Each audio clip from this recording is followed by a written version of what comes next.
This is Chris Morrow, Comic-Con at Home. My home is in San Diego. This is my backyard. And the panel is Archenemy.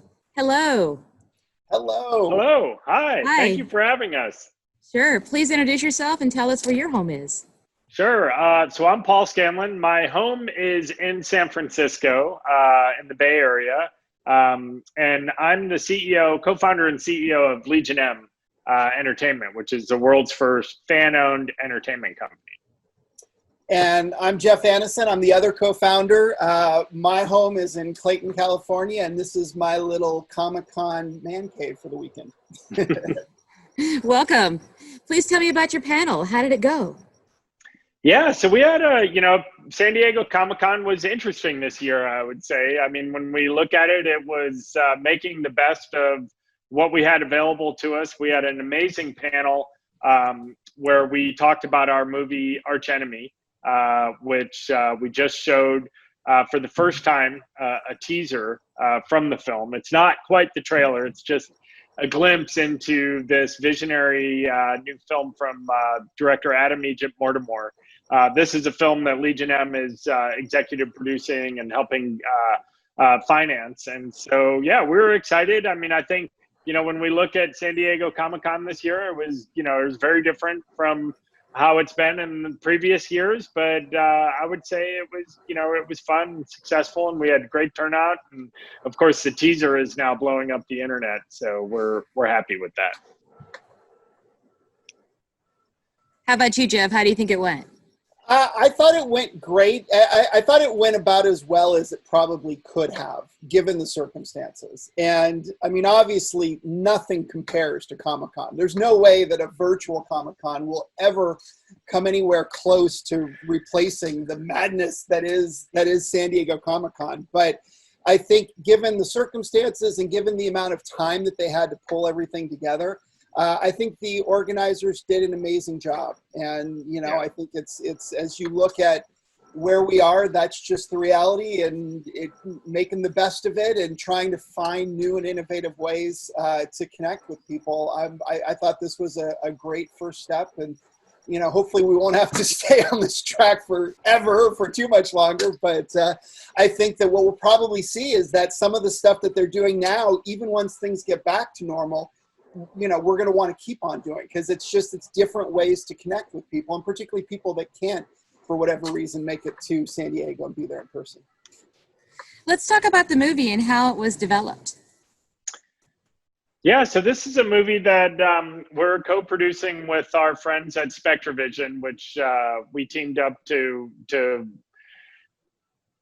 release to the world the film Mandy, which has gone on to become quite a cult classic. And I don't know if you've heard of Mandy, but it's a Panos Cosmatos film starring Nick Cage, which it seems like the fandom for that film is as strong as it's ever been. It just keeps on, generating more excitement. We're approaching an anniversary, the 2-year anniversary for that film, and so we've got some big plans in store for that. And we really like working with the SpectraVision team. And Joe Manganiello, who stars in this new film, he became probably one of the biggest fans in the world for Mandy.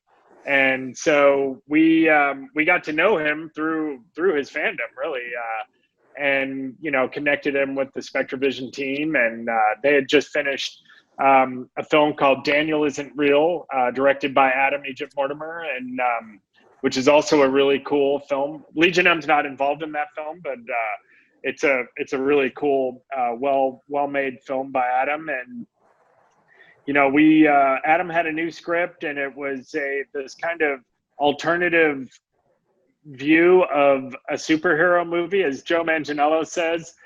It's not a superhero movie, but it is a movie about superheroes. And we just thought that was really, an interesting story to tell right now. And with Adam's kind of visionary perspective on this kind of gritty take on a superhero film, Joe Manganiello plays a character who's kind of a homeless alcoholic, and he mutters and talks about being a superhero from another planet. And throughout the film, you're not really sure if he's just delusional or if there might be some basis to kind of what he's talking about. And there's some great characters in the film that start to see some potential in his story and start to believe him. And anyway, I don't want to spoil the movie, but it's a really visual film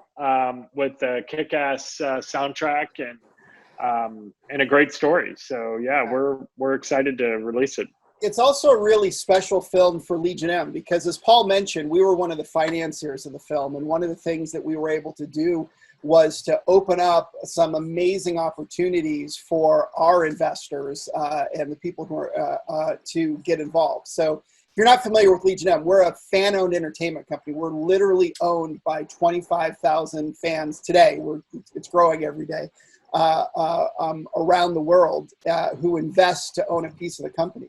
And so with Archenemy, for example, we were able to get a whole bunch of set visits that we effectively raffled off to our investors and gave them the opportunity to come and spend a day on set and really see firsthand what it's like to make a movie.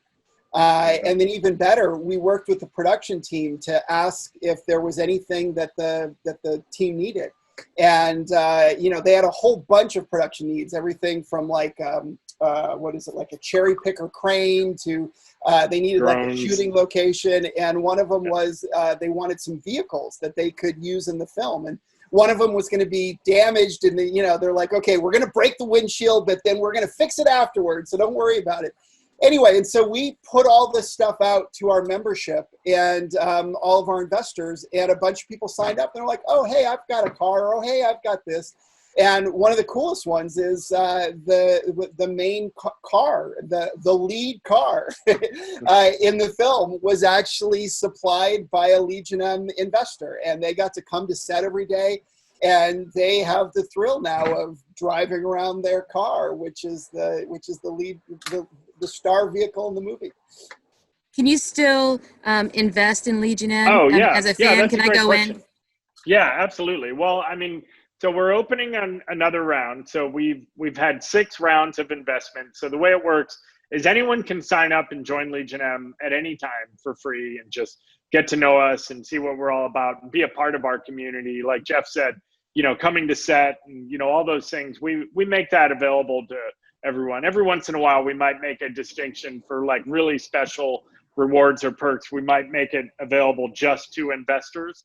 But because we're not always open for investment, sometimes people have to join for free. But when we do open a round, and we expect to continue to open rounds into the future, our long-term goal is to unite 1 million entertainment fans to co-own the company. And so if you think about that, we've got just under 30,000. We're about 25,000 investors today. We've had 6 rounds of finance. The rounds are getting bigger and we're growing kind of, exponentially. But we'll have a new round open next week where we'll be opening our 7th round. And we're doing some really interesting things with that round. And anyone that signs up and joins Legion M, our community, they'll all be notified once the round opens. So if anyone's interested and the round isn't open yet, they can sign up for free to be notified.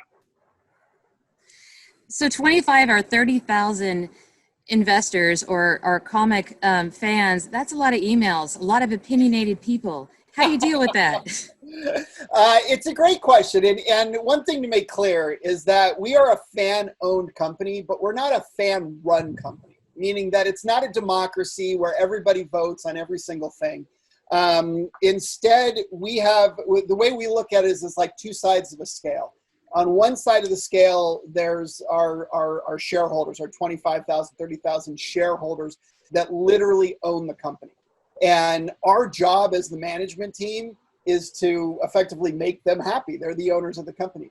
And they are the absolute best judge when it comes to what is cool and what is interesting and the art of Hollywood. On the other side of the scale is the business of Hollywood, which is extremely complex. It's nuanced. Most of the details are completely confidential. And so we have an amazing advisory board that includes executives from Netflix and Sony and Lucasfilm and Dean Devlin, who's $1 billion producer, and Tim League, the founder of Alamo Drafthouse. And so these are the people that help us navigate the business of Hollywood.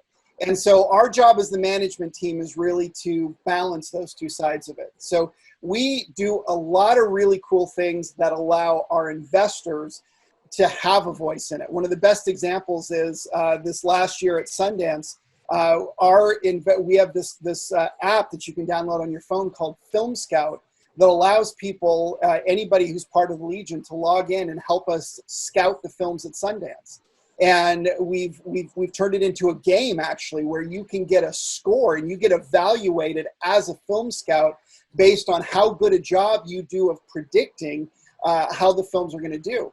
And so we built this app that allows these people to let their voice be heard. And for us, it also means that when we go to Sundance, it's not, Paul's opinion versus my opinion or a couple insiders. We're harnessing the wisdom of the crowd to make decisions. And we actually partnered this year at Sundance, and Paul could probably talk about that product. Yeah, so this is our second year actively implementing the Film Scout program to make a selection and to buy a movie effectively at Sundance. The first time we did this, we bought a movie called Memory: The Origins of Alien, and we released it last year, and it was very successful, and it's got very high Rotten Tomato scores, both critic and audience. I think it's 90% on both. But this is, as Jeff mentioned, we're obviously we all have our own taste and opinions, and people look at our community and as a shareholder base, people think, oh wow, you have almost 30,000 investors, that must be a nightmare. And for us, it's exactly the opposite. It's nirvana. Like, the way we look at it is we want 1 million investors, and we want their opinions and we want their guidance, because we feel like we can be smarter by harnessing that. We have to do that in effective and scalable ways, and Film Scout is a great example.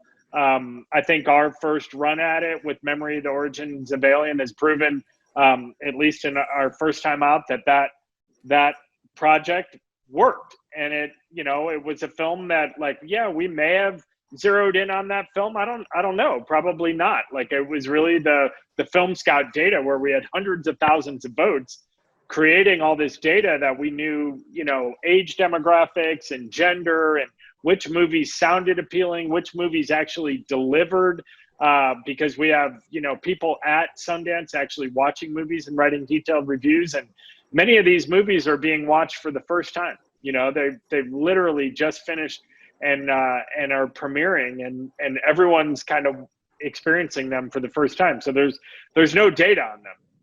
This year, we're really excited, where we are partnered with Bleecker Street on a movie called Save Yourselves, which is a movie that not only performed well in Film Scout, there's two parts of Film Scout. The one where you're evaluating the films based on the description and the talent and the cast, and if you were picking movies to watch at Sundance, which of the movies had the most appeal to you, which is kind of how we pick movies when we're browsing through Netflix or iTunes and those things. So that's a really important element, because a movie has to sound appealing for you to give it a try. And then there's the other element, which is the people that are there on the ground at Sundance, which, we host a lounge there and we invite our community to come out. So we have hundreds of people there watching movies. And when they've watched a movie, then they get to write a detailed review of that movie, telling us, did it deliver on its promise? And so Save Yourselves was a movie that not only scored well, the concept is really compelling and fun, and people want to see that movie, but it also delivers. The people that watched the movie gave it high marks and a strong review. And so now we're teaming up with Bleecker Street, which is a distributor that we've wanted to work with. And we really like their sensibility to release the film. And of course, we've gone through a couple of release plans that are being adjusted as we kind of, learn more about what theaters will be open when.